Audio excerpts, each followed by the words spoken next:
안녕하세요. 벨라입니다. 大家好.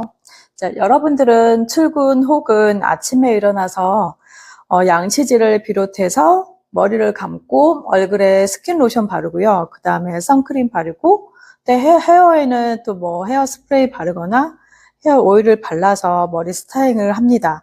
이러한 모든 것들이 화장품이라는 카테고리의 제품을 사용하고 있는데요. 그래서 오늘은 우리가 매일 사용하고 반복적으로 사용하고 있는 화장품의 4대 품질에 대해서 알아보려고 하거든요. 그래서 뷰티샵을 하고 있거나 헤어, 메이크업, 피부, 네일아트에 종사하는 사람들이나 화장품에 관심 있는 분들은 꼭 집중해서 강의를 들어보시면 좋겠습니다. 보통 품질이라는 것은 그 제품을 사용하는 사람, 그러니까 소비자의 만족도에 의해서 결정되는 것인데, 화장품에 있어서 이제 품질 특성이란 화장품을 만들어 판매하는 경우 기본적으로 소홀히 해서는 안 되는 중요한 특징을 말하고 있는데요. 왜냐하면 화장품은 반복적으로 사용을 하고 또 장시간 사용을 하잖아요. 아침에 바르고 저녁에 바르고 양치질 아침에 하고 하루에 3번 정도 하잖아요. 그리고 머리도 매일 감잖아요. 이렇게 장기간 사용을 하기 때문에 제품에 대한 품질을 보증을 해야 되고요. 그리고 유지해서 소비자에게 이제 제공하기 위해서 최소한의 이제 약속이라고 할 수 있는데요. 이제 구체적으로 어떤 것이 있는지 알려드리도록 하겠습니다. 첫 번째는요, 안전성입니다.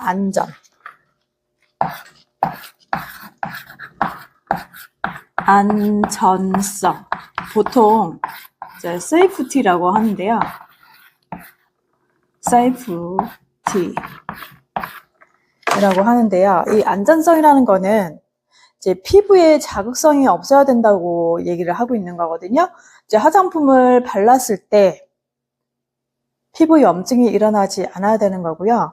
두 번째는 그래서 이제 뭐 조금 자극이 있는 제품이거나 특히 염증약 같은 경우는 이제 패치 테스트를 하게 되잖아요. 귀 뒤에 살짝 발라서 한 15분 정도나 20분 정도의 피부 반응을 살펴본 다음에 피부에 이상이 없을 때 이 제품을 사용해도 좋다. 이런 이제 테스트를 하는 건데 이게 피부 자극성을 알아보는 거고요. 두 번째는 감작성.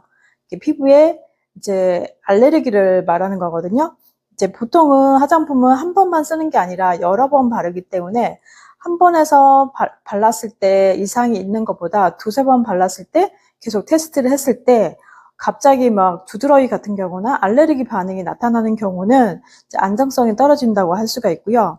세 번째는 눈 자극성입니다. 이제 눈 주위에 이렇게 발랐는데 눈이 퉁퉁 붓거나 아니면 간지럽거나 두통이 있거나 또 아니면 뭐 피부에 이제 이상하게 눈이 붓거나 이런 경우가 생기면 안 되기 때문에요. 눈 자극에 대해서 한번 알아봐야 되고요. 또 경구 독성이 있어요. 그리고 경구 독성은 이제 입술 주위에 바르는 제품들 있잖아요. 립밤이나 뭐 립글로스, 립스틱 같은 그런 제품들이 이제 독성이 없어야 된다. 이제 뭐 화장품인데 이게 피부에 문제가 생겨가지고 이게 흡수가 돼서 뭐 암을 유발하거나 그러면 안 되는 거잖아요. 그래서 안전해야 된다. 이거를 말하는 거고요. 그 다음에 화장품 안에 이물이 들어가 있지 않아야 된다. 이물이 들어가 있으면 또 뭐 음식에 이물질이 들어가면 찝찝하듯이 화장품도 똑같이 이물이 들어가면 안 된다. 이렇게 얘기하는 거고요. 또 파손이 없어야 된다. 왜냐하면 파손이 되면 그 내용물에 변형이 생길 수 있고 주변 환경에 의해서 오염이 될 수가 있기 때문에 이렇게 안전에 대해서 지켜줘야 되는 거고요. 두 번째는 안정성입니다. 내용이 조금 비슷한데 글자가 조금 다르긴 한데요. 저도 공부를 할 때 안전성, 안정성 이게 많이 헷갈렸었거든요. 이게 뭐냐면 스테빌리티라고 이제 하는 건데요. 스테빌리티. 자, 피부에 문제가 없어야 되고 안정해야 된다 하는 거는요. 이제 물리적인 변화, 화학적인 변화가 없어야 된다고 이제 말하는 건데, 화장품은 이제 장기간 써야 되고, 또 매일 바르기 때문에 변질이 돼서는 안 되고요. 그리고 햇빛에 의해서 변하면 안 돼야 되고요. 그리고 변색, 그리고 냄새가 안 나야 되고요. 또 화장품 같은 경우, 메이크업 제품 같은 경우는 오일하고 유분하고 이제 장기간 썼을 때 이게 물하고 같이 이제 섞여서 분리가 되는 경우가 있거든요. 이렇게 분리가 안 되어야 된다. 특히 이제 로션 같은 경우 오랜 시간 그냥 안 쓰고 놔뒀을 때 물하고 기름하고 이게 분리가 되는 것처럼 그렇게 분리가 돼서는 안 된다고 얘기하는 거고요. 그리고 가라앉아서도 안 된다. 그리고 갑자기 화장품에서 불이 나서도 안 되고요. 그리고 뚜껑을 열었는데 휘발돼서도 안 된다. 그리고 미생물 오염이 없어야 된다. 이제 이런 게 이제 중요한 거고요. 왜냐하면 어쨌든 화장품 같은 경우는 우리가 피부에 계속 바르기 때문에 계속 피부에 바르는 이 화장품 자체가 흡수가 되기 때문에요. 인체에도 유해한 영향을 미치면 안 되기 때문에 안정성을 되게 중요하게 생각하고 있습니다. 세 번째는요, 사용성인데요. 사용성은 말하자면 소비자들이 사용하기 편리해야 된다, 이거를 얘기하는 거거든요. 그래서 사용감이 조금 좋아야 된다, 아니면 친환경적이어야 된다, 아니면 뭐 동물성인지 비동물성인지, 요즘에 화장품도 비건이라는 제품이 나오고 있잖아요. 그리고 촉촉한지 부드러운지 발림성이 어떤지, 이러한 이제 모든 것들을 말하는 사용감에 대해서 좋아야 된다 얘기를 하고 있고요. 두 번째는 사용이 편리해야 된다. 어떤 제품들은 플라스틱 제품에 들어가 있고, 어떤 제품들은 뭐 원형에 되어 있고, 어떤 제품은 유리병에 들어가 있고 이렇잖아요. 근데 펌핑을 해야 되거나 뚜껑을 열어서 써야 되거나 이제 눌러서 써야 되는 거거나 뭐 이렇게 스파츌라로 떠서 사용하는 이런 편리성이 있어야 된다고 얘기하는 건데, 너무 불편하면 소비자들이 가지고 다니기 힘들 수도 있고 짜증날 수가 있잖아요. 그래서 사용감이 편리해야 된다. 그래서 요즘은 휴대용으로도 많이 개발이 돼서 출시가 되고 있고요. 그리고 중량 자체도 너무 무겁지 않게 나오고 기능성이 조금 있게끔 좀 더 점점 업그레이드 돼서 이제 사용감도 편리하게 이제 개발이 되고 있는 것 같습니다. 세 번째는요, 기호성인데요. 사람마다 좋아하는 색깔이 있고요, 향도 있고요, 그리고 디자인도 있거든요. 근데 공통적으로 누구나 무난하게 잘 쓸 수 있는 그런 디자인이나 향이나 색을 선택할 수 있습니다. 그래서 이 기호성을 고려를 해야 되는 거고요.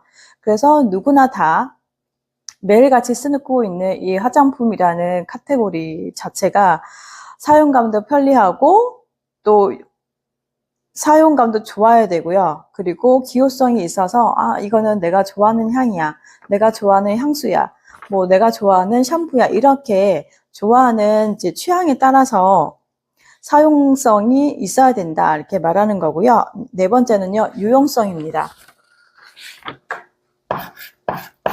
자, 네 번째 유용성 같은 경우는 이제 1980년도가 되면서부터 화장품의 안정성과 대두되면서 유용성에 대해서 이제 대두가 되면서요, 이제 많은 개발들이 이루어졌는데, 최근에는 이 유용성이 한층 강화가 되어서 의약품도 아니면서 의약품처럼 기능을 강화시킨 코스메스티컬이라는 화장품이 출시가 되었습니다. 이게 이제 유용성을 강화시킨 화장품이라고 할 수 있는데요. 화장품은 엄밀히 따지면 어떤 카테고리냐 하면 약사법에 준하거든요. 의약법이 아니고요, 의료법이 아니고 약사법에 준하는 이제 화장품이 들어가 있는 건데요. 요즘에는 그 유용성이라는 기능이 다른 무엇보다 이 세 가지 품질 특성 세 가지보다 유용성을 좀 더 많이 강화하는 시대가 되었다고 할 수 있습니다. 특히 이제 보습 효과가 잘 뛰어난지, 그리고 자외선을 얼마나 방어를 할 수가 있는지, 그리고 세정 효과가 좋은지, 예전에는 무조건 씻어내는 클렌징 기능이 있었다면 최근에는 씻어내는 기능뿐만 아니라 보습감을 주는 촉촉한 기능이 있는지, 이렇게 변화가 되었고요. 그리고 색조 효과도 상당히 뛰어나서 발색감이 상당히 좋거나 아니면 본인한테 맞는 그런 개인 그런 취향에 대해 퍼스널 컬러 이런 거를 추구하는 그런 기능이 뛰어났고요. 또 요새는 뭐 이제 100세 시대를 사는 이렇게 수명이 길다 보니까 노화 방지에 상당히 관심이 많아져서 주름 개선이나 리프팅 관리, 뭐 탄력 이런 분야 쪽으로 많은 제품들이 출시가 되고 있고요. 또 한 가지는 요즘엔 최근에는 심리 효과 추구라고 해서 퍼스널 컬러가 추구가 되면서 내 피부가 쿨톤인지 웜톤인지 그거에 따라서 메이크업을 하게 되고 또 옷을 입게 되고 이렇게 스타일링을 하게 되는 효과까지 추구하게 되었거든요. 이렇게 유용성은요. 최근에는 예전에는 그냥 뭐 자외선 차단이나 미백이나 주름 개선에서 시작되었다면 최근에는 좀 더 얼굴을 작아지게 하고 속 근육의 탄력을 채워주고 이렇게 점점 진화가 되어서 점점 더 이제 의약품에 가까운 화장품이 출시되고 있다고 보면 되겠습니다. 이렇게 우리가 매일 사용하고 있는 화장품의 4대 품질 특성에 대해서 알아보았는데요. 다음 시간에는 화장품의 카테고리를 구체적으로 알아보도록 하겠습니다. 여러분의 구독과 좋아요, 알림 설정은 콘텐츠를 만드는데 많은 힘이 되고 있습니다. 오늘 하루도 행복한 하루 되세요. 이상으로 벨라였습니다. 我想大家都快乐，再见，谢谢。